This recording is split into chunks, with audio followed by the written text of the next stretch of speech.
Hello, beautiful people. April Mack here, business coach, trainer, mentor. I have not been live for what feels like forever. Feels like I'm starting all over. So hello to anyone watching here live with me.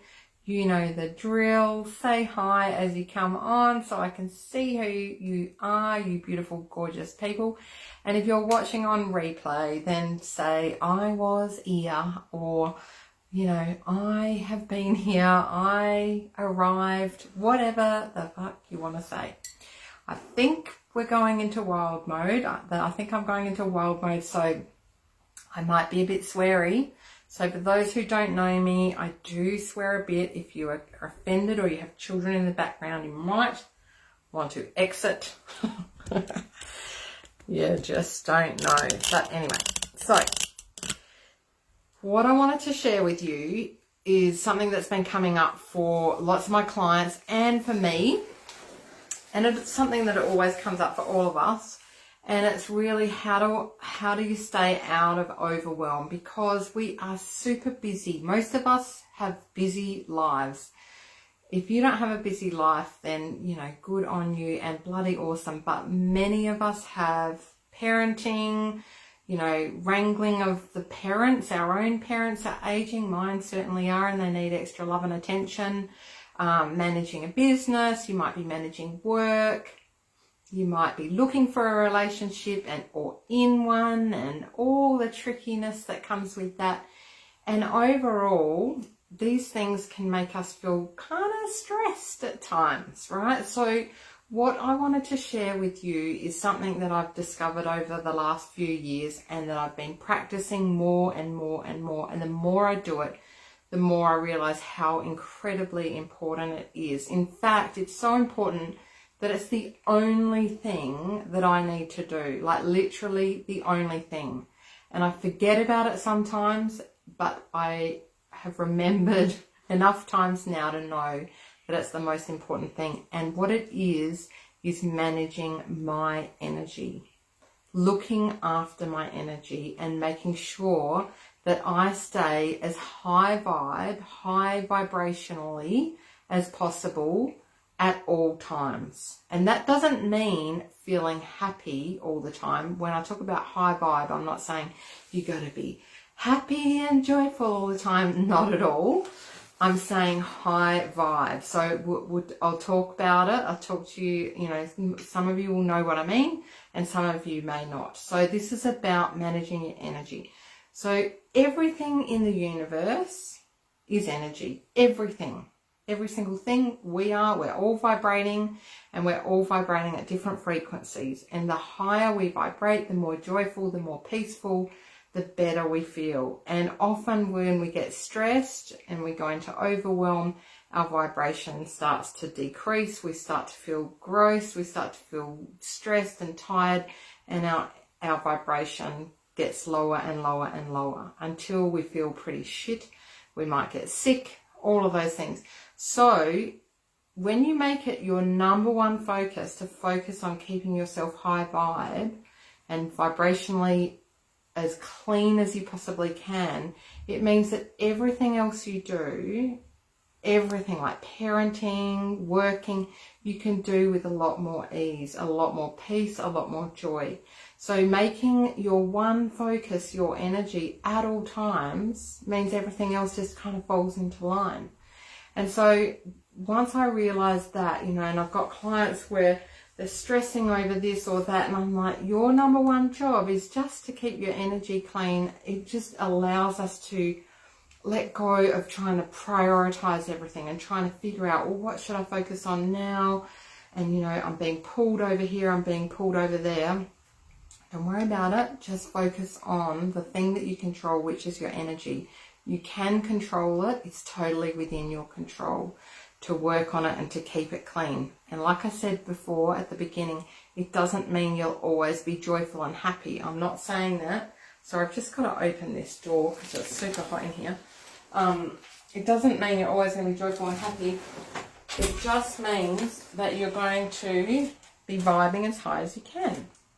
So let me share with you. I've got some notes here. I always like to have notes, otherwise we go on a whirlwind trip and God knows where we'll bloody end up.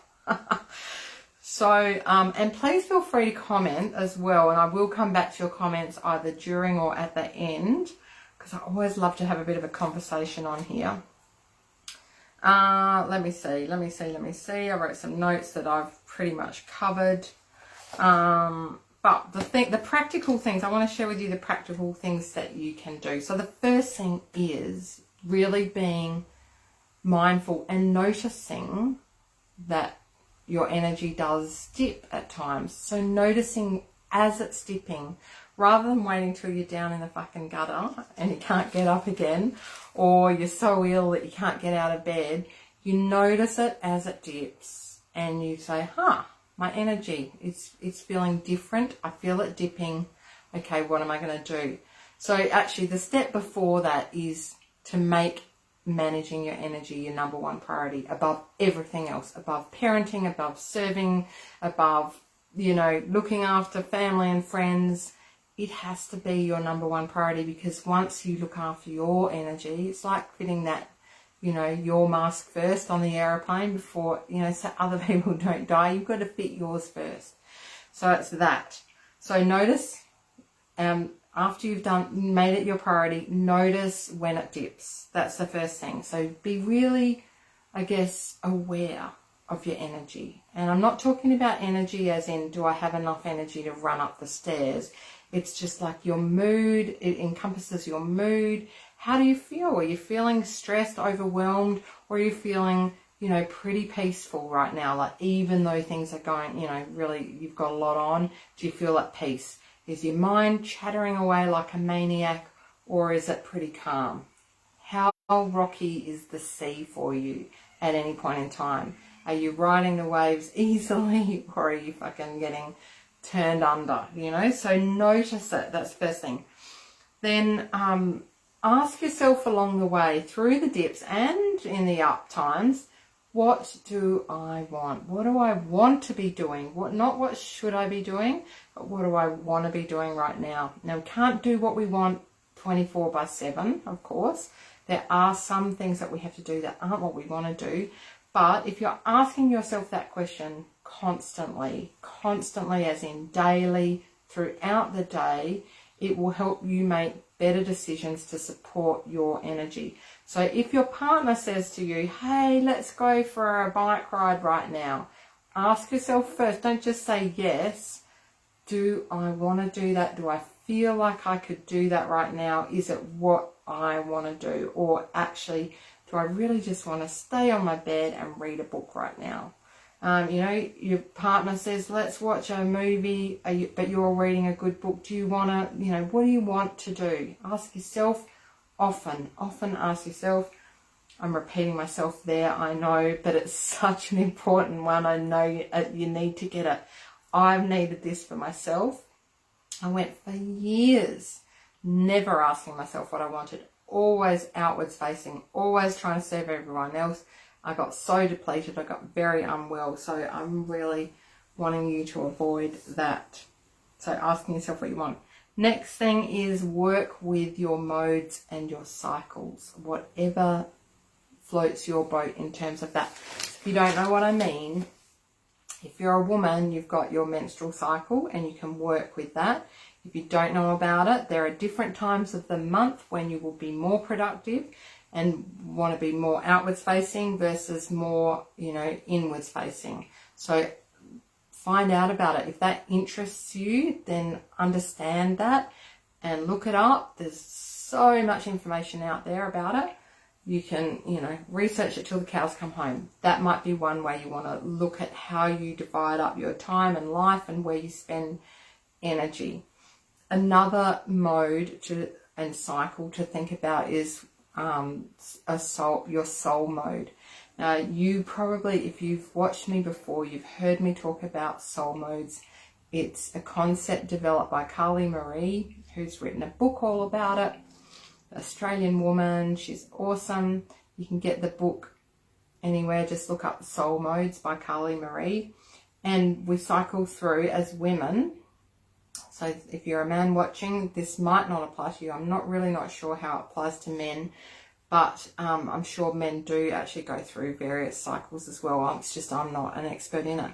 But with your soul modes, you go through different modes, and knowing which mode you're in is very helpful for helping you manage your energy. When you're in bear mode, for example, that's one of the modes. You are really going to be inwards facing. You're going to be wanting downtime. You're going to be wanting to do quiet, slower things. When you're in wild mode, which I think is what I'm in right now, you're going to want to be outwards facing. You're going to want to talk about lots of stuff and do lots of stuff, create, go to your next level, all that. So work with, if you're trying to force yourself out when you're in bear mode, then you're going to feel depleted much, much quicker. So if you work with your modes, your soul modes, that's really useful. And then you can work with the bloody ebb and flow of the moon. You know, some people, that's the cycles that they live around. So feel into what you feel called to work with, and just understand that there are cycles. There are times when you're going to be wanting to put yourself out there and go, go, go, and times when you want to turn more inwards, get a bit quieter. And it doesn't mean, in those inwards times, we often think, oh God, you know, I've obviously lost all motivation for what it was I was going to do. You know, I'm a failure, or, you know, look, I can't stick to anything. It's not that. It's just that you're going through a cycle. There's cycles everywhere we look in the world. There are cycles and seasons. You might be a seasonal person and go with the seasons. So although that'd be a bit long, I think. You know, I think there's shorter cycles that you probably need to work with. But seasonal is definitely something to look at as well. So understanding that you're not always going to be in the same level of energy, and that you're going to have ebbs and flows, is really, really useful to know. The next thing is, my suggestion is, do less of what depletes you and do more of what expands you. And so this is a very simple question you can ask yourself, and you can get to know yourself a bit better. When I do this, you know, maybe it's like parenting. When I'm parenting, I feel depleted. When I get time alone, I feel expanded. If that's your thing, then try and find time to not be parenting all the time. See if you can get others to help with your kids. Get the grandparents. You know, it takes a bloody, what do they say? It takes a community to raise a child. It fucking does, right? Because they are, you know, they're energy suckers. God love them. I've got two gorgeous, beautiful children who I adore, but they do take a lot out of me. So I have to balance my time parenting, and I do call on others for help. So know what your depleting kind of activities are. Notice them and try and do a bit less of those and more of the things that make you feel expanded. And if you don't know what makes you feel expanded, like if you're sitting there going, yeah, April, I don't even know what that is, well, then find out. You know, what is it? What makes your heart sing? What makes you come alive? When do you feel like you just lose track of time and you just love the shit out of it? Do more of those things, right? That is going to raise your vibration, without a doubt. So whether it's painting or swimming or sitting under a tree or listening to music or dancing or bloody having sex, whatever the fuck it is that lights you up and makes you come alive, that is going to lift your vibration. So that you got to do that. You got to do that as often as you can. Take a little quickie in the middle of the day if you can get one in, if that's what lights you up and makes you come alive. You know, just really, like I said earlier, we are responsible for managing our own energy. It's not someone else's job to do it. It's ours, and we can do it. It is entirely within our control. Of course, there'll be things that we have to do that deplete us, but manage it, you know. Ask for help. Take breaks and do more of the things you absolutely love. The next suggestion I've got for you is to, as often as you can, quieten your mind. Try and put that little motor mouth that's up in your head, put it to sleep. Tell it to have the day off. Tell it to have a pina colada over on the beach over there. Face the wall, whatever you need to do to switch it off. So there's lots of ways you can do that. Focusing on your breath while you're standing in line at the supermarket. If you notice yourself getting annoyed at the person in front of you, take some slow, deep breaths and become present. Quieten that little voice that's saying, oh, that person should hurry up, or why did they push in, or I've chosen the wrong line. Quieten that voice, because it only causes you suffering, okay? So just see if you can take some conscious deep breaths, know that everything is perfect, and that's going to bring more peace and energy, raise your vibe. It works every time. If you can get breaks in the day, even if you're at work or wherever you are in the world, take a little break, have a little breather. You can do guided meditations. There's thousands online, millions. You can do a guided meditation if you can't seem to quieten it yourself, or just, practice a few slow conscious breaths every single day. The more you turn off the mind, the higher your vibe will be. I promise you this works. The next one is take a bath. And if possible, put salt in it. Salt is really good for extracting all the crap out of our energy body. We have an energy body. This is going to take you out into the next realm, some of you, if you're not used to hearing stuff like that. But we do have an energy body around us. You might have heard it called your aura. If you have a salt bath, that helps to cleanse the energy body and just remove any crap that's stuck there. And it's just a beautiful thing to do, is have a bath, put a candle on, put a meditation on. You can, tick a few of these off at once. Do your meditation while you're in the salt bath, and turn off your mind, focusing on the breath. Beautiful. And you're not parenting at the same time. You're ticking all the boxes. So that's a really, really good one. I try and have a salt bath at least once a week, maybe, as often as I can. Standing outside on the earth with your bare feet on the earth is another beautiful way of re-energizing. So you can soak up the energy that is just sitting there on the surface of the earth, and it even goes down into the earth. Soak it up through the soles of your feet. We've got chakras in our feet, energy centers. You can pull that energy up. Do a meditation while you're sitting under a tree, and then it's going to energize you beyond any imagining. If you've never tried it, give it a go and let me know. I'd love to hear if you felt something different when you did that. Just stop, sat under a tree, focused on the earth and breathing, taking a few conscious breaths.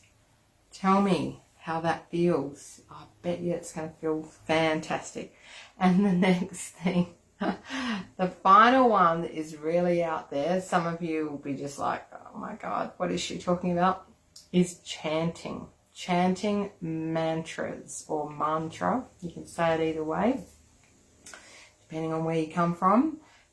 In Sanskrit, it's something that I have done now for several years, and some of you will know I have a guru in India, and I learnt some chanting, and I've learned a whole bunch of more Hindu related practices, which are just fantastic, and they really have helped me create more peace in my life. But chanting in a mantra in Sanskrit is just very peace. It creates peace. And one I'm going to give you right now, I'm going to chant it here online on Facebook for you, because that's what I do from time to time. The chant is Om Namo, which means surrender, Narayani. Om, I surrender to Goddess Narayani. And it's just, if you did this 108 times a day, or you can just put a timer on for about 10 minutes. It doesn't have to be exactly 108. Om Namo Narayani daily. I can't guarantee, because that would be going a bit far, but I am very certain that you're going to experience more peace. So, and I'm more than happy to answer questions about why this chant, why in Sanskrit, whatever questions you've got, please do leave them. But I'm just going to do a couple of chants now. And if you want to, you can close your eyes and tune in and hear the vibration in the chant and feel it right here and now. You might even feel something change for you right here and now. I'm just going to see, I can't see any comments, so I'm going to assume that no one has commented. And if you have, I'm really sorry because I haven't been able to see them. However, I will come back to them after the live if there have been any. So if you'd like to join me now, close your eyes and take a few slow, deep breaths. In through your nose and out through your mouth. And as you breathe, when you breathe in through your nose, you can hold for a moment and then breathe out. And as you breathe out, imagine all the stresses, all the worries, all the things you've been holding on to, you're just letting them go out through the out breath. You might also want to imagine a pillar of white light coming in through the top of the crown, in through the top of your head, lighting up every cell inside your body and going out through the base of your spine, down into the earth. And then you can breathe up, back up through the earth, back up through your spine and out through the top of your head. And just keep breathing up and down the white light that's coming in through the top of your head and down through the base of your spine. And as you do that, so we're going to keep your mind occupied by the breath and now the chanting. So I'm going to do a little bit of chanting and then I'm going to let you keep going in your own time if you'd like to. And you can chant along with me. We're going to chant Om Namo Narayani with a little bit of tune. So here we go. Om Namo Narayani. Om Namo Narayani. Om Namo Narayani. Om Namo Narayani. Om Namo Narayani. Om Namo Narayani. Om Namo Narayani. Om Namo Narayani. Om Namo Narayani.